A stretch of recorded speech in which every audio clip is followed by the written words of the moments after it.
अस्सलाम वालेकुम फ्रेंड्स, अल्हम्दुलिल्लाह हमने पहले 4 पार्ट्स में प्रीएम्पशन एक्ट 1991 उसकी जो क्लासिफिकेशन है, प्रोसीजर है और फाइलिंग ऑफ सूट है उनको मुकम्मल कर लिया।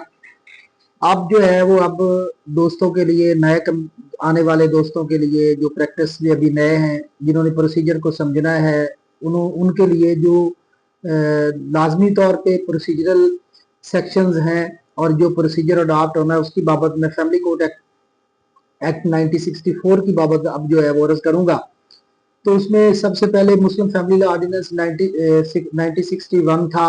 उसके बाद जो है वो 1964 में मुस्लिम फैमिली कोर्ट एक्ट आया, जिसके तहत जिला के बुनियाद पे जो है वो फैमिली कोर्ट जज को जो है वो अपॉइंट किया जाता रहा। बाद में जो है वो जजेस की तादाद ज़्यादा हो गई और जजेस जो है वो सिविल जजेस में से ही जजेस को जो है वो फैमिली कोर्ट के इख्तियार तकवीज़ कर दिए गए। तो जो फैमिली कोर्ट है उसका बुनियादी तौर पे इख्तियार dispute arises between husband and wife जो है, कोई भी फैमिली मैटर्स फैमिली अफेयर्स की बाबत कोई डिस्प्यूट होगा जिसके लिए अलहदा से शेड्यूल दिया गया है।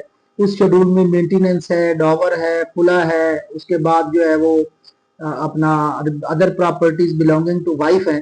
तो ये ऐसे जो मामलात हैं उनका जो बुनियादी तौर पे इख्तियार है वो फैमिली कोर्ट का है और फैमिली कोर्ट के इख्तियारात को फैमिली कोर्ट एक्ट 1964 के तहत जो है वो स्पेसिफाई कर दिया गया था। अब उसमें सबसे पहले तो प्लेस ऑफ सिटिंग है, जो सेक्शन 5 जो है वो इसका वो डील करता है जुरिस्डिक्शन की बाबत। तो वो मैंने अर्ज कर दिया कि all matters between husband and wife होंगे, प्रॉपर्टी बिलोंगिंग टू वाइफ होगी। तो ऐसे मामलात का इख्तियार जो है वो फैमिली कोर्ट को होगा। तो सेक्शन 6 इसको डील करता है कि प्लेस ऑफ सिटिंग है, तो जहां पे डिस्ट्रिक्ट जज साहब स्पेसिफाई करेंगे वहां पे जो है वो प्लेस ऑफ सिटिंग होगी फैमिली कोर्ट जज फैमिली कोर्ट की। उसके बाद सेक्शन 7 जो है वो बड़ा मटीरियल है, जिसके तहत जो है वो इंस्टीट्यूशन ऑफ सूट होनी है। इंस्टीट्यूशन ऑफ सूट में फर्स्टली जो है वो प्लेंट फाइल करनी है, प्लेंट में मटीरियल फैक्ट्स देने हैं, मटीरियल फैक्ट्स देने के बाद जो है वो other matters in issue material in issue होगा जिसकी बाबत तनाजा होगा, जिसकी बाबत क्लेम किया जाएगा उसको एक्सप्लेन करना है। फिर उसके बाद जुरिस्डिक्शन ऑफ कोर्ट को डिटरमिन करना है और अपना क्लेम जो है वो फैमिली कोर्ट सीनियर सिविल जज फैमिली कोर्ट के पास जो है वो आपने फाइल कर देना है। अब उसमें मटेरियल फैक्ट्स देने के बाद उसके साथ साथ जो है वो अगर कोई डॉक्यूमेंट्स ऑन रिकॉर्ड आपके पास हैं जिन पे आप इंसार करते हैं या जिनकी बुनियाद पे आपको क्लेम है और वो आपकी पोजेशन और पावर में है, तो आपने लाजमी तौर पे उनका जो उनकी फोटोकॉपीज हैं या ओरिजिनल है उनको साथ शामिल करना है प्लेंट के। अगर वो डॉक्यूमेंट्स कल कला को साबित हो जाते हैं कि आपके पोजेशन और पावर में थे और आपने उनको प्लेंट के साथ शामिल नहीं किया, या तो बाद में आपको कतन कोर्ट उन डॉक्यूमेंट्स को पेश करने की इजाजत नहीं देगी। और जो डॉक्यूमेंट्स आपके पोजेशन और पावर में नहीं थे और आपने उन पर इंसार किया है, तो फिर आप फर्द इंसार में जो उसका कॉलम नंबर 2 है उसमें उन डॉक्यूमेंट्स का जो है वो इंसार करेंगे।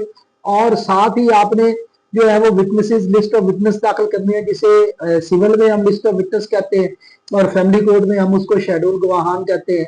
उनको आपने साथ लफ करना है और वहां पे एक्सप्लेन करना है सेक्शन 7 सब क्लास 2 के तहत कि कौन से ऐसे कोई विटनेसेस हैं जिनको आपने कॉल करना है या आपने बतौर through process of court call करके प्रोड्यूस विटनेसेस का भी अंदराज करना है, और जो अगर कोई कॉल विटनेसेस होंगे तो उनका भी अंदराज करना है कि हम इसको जो है वो करेंगे।